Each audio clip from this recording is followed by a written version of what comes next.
Good evening everyone, it's Chandrakala here, and today we will see chapter number 3. Chapter number 3 is about multiplication, division and their application. That means multiplication and division we have already learned in lower classes and where we are using that. That is the application. So before starting it, two concepts related with multiplication and division are given here which are very important and we have to remember that. That means if we are doing multiplication of two numbers, suppose this 5 multiplied by 6, that is equal to 30. Here actually we have three numbers. So the first number, that is known as multiplicand, second number is known as multiplier, and the third number, or you can say the answer, is known as product. So that means it can be asked in fill in the blanks that multiplicand into multiplier is equal to product. Here in the case of multiplication, answer is known as product. These things we have learnt in addition and subtraction also. Similarly, it is given about multiplication. Now one more thing is given, that is about division. That means if you will divide 20 by 2, that means 20 divided by 2, then the number which you are dividing, that number is known as dividend, and the number by which you are dividing, that is known as divisor. This you have learnt in class 4th also. Now when you will solve this, then you will see that 2 ones are 2. Then here you will subtract, it will be 0, and here you will get 0, 0, 0. So one answer you will get. That means when you multiplied 20 by 2, you got 10. So this answer is known as quotient, and whatever has left over, that is known as remainder. So all these four words we have to keep in mind. This is known as divisor, this is known as dividend, this is known as quotient, and this is known as remainder. As one concept is given about multiplication, similarly one concept is given about division also, that is divisor into quotient plus remainder is equal to dividend.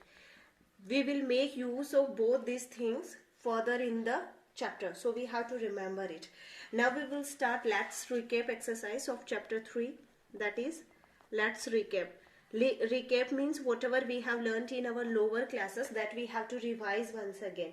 So in first question, some fill in the blanks are given. I will just tell you the concepts. In first fill in the blanks, one number is given, 57 into 0 is equal to what? See, whenever any number is multiplied by 0, then the answer is always 0. No doubt how much or how large this number is, but when any number is multiplied by 0, then the final answer is 0. Similarly, sometimes we have to multiply any number by a number which consists of zeros. For example, 10. Here this 10 has 1 0. So in this condition we can do direct multiplication. We will multiply this 57 by 1 and the answer will be 57, and here we have 1 0, so we will put 1 0. Similarly, if your number has 2 zeros, here it is multiplied by 100, here we have 2 zeros. So we will multiply 57 by 1, that is 57, and how many zeros? 2 zeros. Similarly, we can do direct multiplication without doing actual multiplication process. Next thing is, here in multiplication order doesn't matter. That means if you will multiply 5 by 2 or you multiply 2 by 5, both are same things. Here you see 5 into 2 is 10 and 2 into 5 is also 10. That's why here equal to symbol has been kept. So some fill in the blanks you can get like 78 into 3 is equal to 3 into dash. So you see here you have two numbers. 3 already you are having right hand side. Then what is the leftover number? That is 78. So here you can write 78 and that will be our answer. Similarly, same question can be asked for more than two numbers also. For example, you see 17 into 5 into 8 bracket is equal to 17 into 5 into dash. Like this also you can get. Here you have three numbers, 17, 5 and 8. Here two numbers are already given, 17, 5. Then what is the remaining number? You say 17 you have here, 5 also you have here, then what is the remaining number? That is 8. Here this bracket indicates that if you will multiply 17 by 5 and then you multiply it by 8, you will get one answer. And if you will multiply first this 5 and 8 and then you will multiply that answer by 17, then also you will get the same answer. That means if you will change the order of multiplication, that will not change your answer. So like this, some fill in the blanks can be asked. Now some 2 questions are given about division, and that's also with a number which consists of 0. See, if you have to divide any number by 10, 100 or 1000, and if this dividend also consists of zeros, then the simple method, or you can say the shortcut, is here you have 1 0, so you cancel 1 0 and finally you will get answer equal to 200. If you want to try, you can try it. 2000 divided by 10, you see 2 times 20, then 0 0 0 0. How many zeros? 2 zeros. So you see here what answer you are getting? 200. So this answer we can also get directly.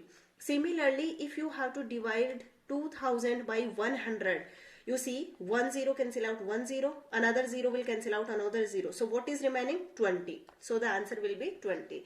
Like this we can do direct division also. In same type of questions, you can be asked what is the quotient and remainder. That means whatever answer you are getting, that is your quotient. So here the quotient is 200 and remainder what is left over, that is 0. So here the remainder is 0. When a number is completely divisible by any number, then generally the remainders are 0, but it's not necessary. We can get remainder as 1, 2, 3.